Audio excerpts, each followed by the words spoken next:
Hello यारो, तो कैसे हो आप सब? आगे एक नई धमाकेदार वीडियो के साथ आज हम देखने वाले हैं हॉरर गेम कमला की स्टोरी। कमला भूतनी कमला कैसे बनी, चलिए देखते हैं। दोस्तों, आज की हॉरर स्टोरी सुनाने से पहले मैं आपको एक इंटरेस्टिंग सा स्टैट बताना चाहता हूँ। हमारी कहानियां देखने वाले 80% लोग ऐसे हैं जो हमारी वीडियोस एंजॉय तो करते हैं, लेकिन उन्होंने हमारा चैनल अभी तक सब्सक्राइब नहीं किया है। अगर आप उन 80% लोगों में से हैं तो बस आपको एक छोटा सा काम करना है। इस वीडियो के नीचे आपको एक सब्सक्राइब बटन दिख रहा होगा, बस उस सब्सक्राइब बटन को दबाना है।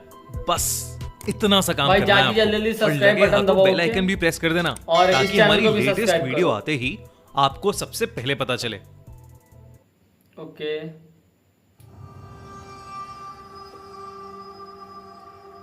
भाई वीडियो स्टार्ट हो गई है। कमला हॉरर स्टोरी।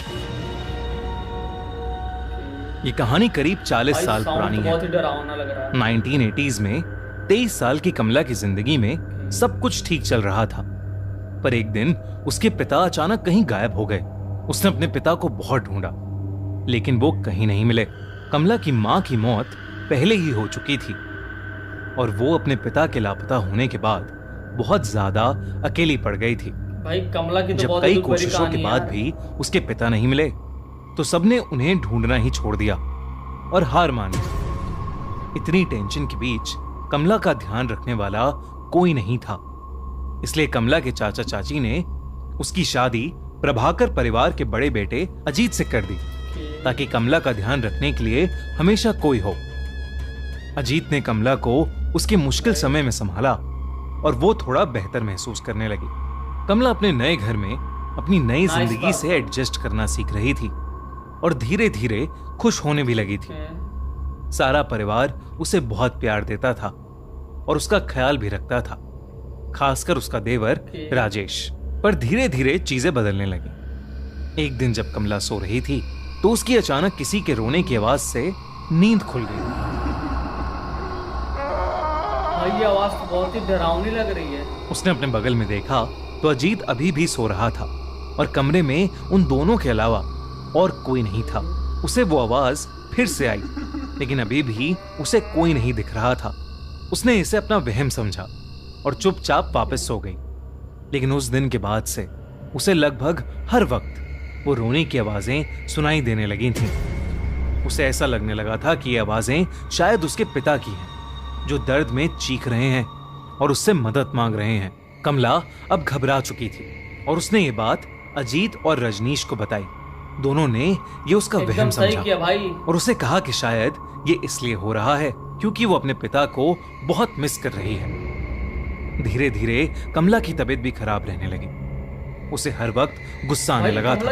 वो छोटी छोटी बातों पर चिढ़ जाती थी और अगर उसे कोई किसी भी चीज के लिए मना करता तो वो उसको जान से मारकर खाने की धमकी देने लगी थी। भाई बहुत ही खतरनाक। सबको लगा कि अपने पिता के खोने का दुख उसके दिमाग पर हावी हो रहा था, लेकिन इस सब के बीच कमला को वो आवाजें अभी भी आ रही थीं। एक दिन वो आवाज कमला को हवेली के एक पुराने कमरे से आ रही थी। वो जब उस कमरे में गई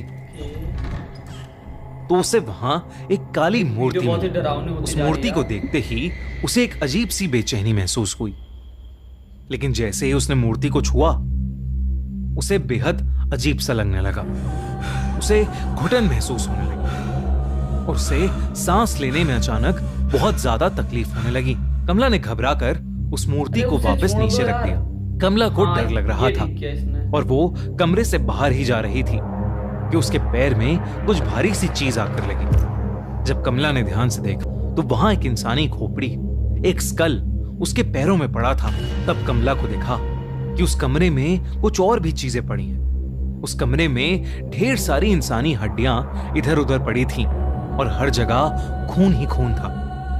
वो जब उस कमरे को और ध्यान से देखने लगी तो वहां उसे एक खत मिला। उसने खत उठाया और उसे पढ़ने लगी। खत में लिखा था कि वो मूर्ति श्रापित है और इसने उनके पुरखों को भी परेशान किया है। ये सब पढ़ते ही कमला को अपने पिता की चीख सुनाई दी और वो मूर्ति अपने आप जोरों से हिलने लगी। उसको टच मत करना। कमला को एक अजीब सा भारीपन महसूस होने लगा, जिसके बाद वो एकदम से बेहोश हो गई। कमला ने जब अपनी आंखें खोली तो वो अपने कमरे में ही थी। और सब परिवार वालों ने उसे घेर रखा था। कमला उन्हें सब कुछ बताने लगी, लेकिन सबने उसको बताया कि उन्हें वो घर के ड्राइंग रूम में बेहोश पड़ी मिली थी और शायद ये उसका कोई बुरा सपना था। उन्होंने कमला को दवाई दी और उसे सुला दिया, पर उस रात कमला हमेशा हमेशा के लिए बदल गई। अजीत बाकी रातों की तरह डिनर के बाद वॉक करके कमरे में आया तो उसने देखा कि कमला बिस्तर पर नहीं, बल्कि कमरे के एक अंधेरे कोने में दीवार की तरफ मुंह करके जोर जोर से हंस रही है। उसने कमला का नाम चिल्लाया। कमला उसकी तरफ मुड़कर रोते हुए, मदद मांगते हुए उससे कहने लगी, मैं निर्दोष हूं, मुझे बचा लो। कमला को इस हालत में देखकर अजीत टूट गया और वो उसे गले लगाकर शांत करने लगा। किसी तरह उसने कमला को शांत करके बिस्तर पर लेटा दिया और वो रात जैसे तैसे बीत गई। पर अगले दिन कमला की तबीयत और ज्यादा बिगड़ने लगी। अगर कोई भी उसका नाम लेता तो वो उसकी तरफ मुड़कर उसे जान से मारने की धमकी देती। कमला की शक्ल भी अब बदलने लगी थी। धीरे धीरे उसका चेहरा सफेद पड़ने लगा था, आंखों के नीचे काले गड्ढे हो गए थे और वो पागलों की तरह बिहेव करने लगी थी। सारा प्रभाकर परिवार कमला को इस हालत में देखकर बहुत परेशान था, क्योंकि कमला ने रात को पागलों की तरह हंसना शुरू कर दिया था। कमला पूरा दिन बस रोती और हंसती रहती। प्रभाकर परिवार को लगा कि कमला पागल हो चुकी है, लेकिन उससे पहले वो कुछ कर पाते, उनके साथ एक बहुत बड़ा हादसा हुआ। एक दिन शाम को कमला के ससुर अपने रूम में बैठकर चाय पी रहे थे, जब उन्हें एकदम से अपनी पीठ पर ऐसा महसूस हुआ कि जैसे उनकी पीठ में कोई नुकीली चीज घुसा दी। उन्होंने दर्द में जब मुड़कर देखा तो कमला वहां खड़ी पागलों की तरह हंस रही। कमला के हाथों के नाखून कमला के ससुर की पीठ के अंदर थे। कमला के ससुर ने जोर से चिल्लाया और सब कमला को कंट्रोल करके अंदर ले गए और उसे उसके कमरे में ले जाकर उसे बेड से बांध दिया। लेकिन देर रात अजीत ने देखा कि कमला बिस्तर में थी ही नहीं। उसने बाहर जाकर देखा तो कमला भागती हुई उसके ससुर के कमरे में घुस गई।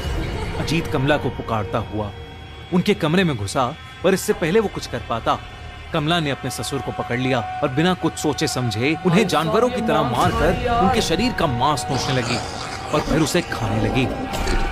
पूरा घर चीखों और डर से गूंज उठा, लेकिन कोई भी कमला को रोक नहीं पा रहा था। अजीत और उसकी मां ने कमला को उनके पिता की लाश के साथ लॉक कर दिया। उन्हें कुछ समझ नहीं आ रहा था और अंदर कमला पागलों की तरह चिल्लाई जा रही थी। वो जोर जोर से चीख कर कह रही थी कि मैं सबको खा जाऊंगा।